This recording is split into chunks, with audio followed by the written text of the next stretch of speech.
তফসিল ঘোষণাকে কেন্দ্র করে নির্বাচনে আরও কি হয় আপনারা দেখবেন, ঠিক আছে? আরও আশঙ্কা করছি আরও খারাপ।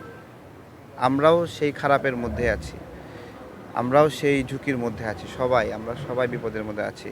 আমাদের স্বরাষ্ট্রমন্ত্রী স্যারের ওই হেলফেলায় চলা, চকলেট খাওয়ানো, এই রকম কোনো ফানি বিষয় না রাষ্ট্র, ঠিক আছে?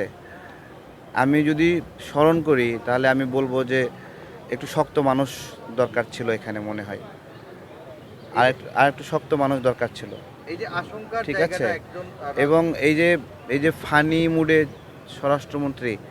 স্বরাষ্ট্রমন্ত্রীকে দেখলে মানুষ আতঙ্ক।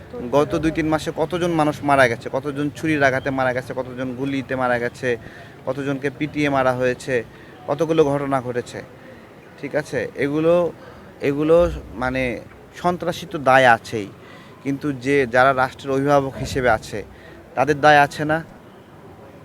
তারা কোনো দিন সরি ফিল করছে? কোনো দিন বলছে আমরা সহযোগিতা চাই, আমরা পারতেছি না?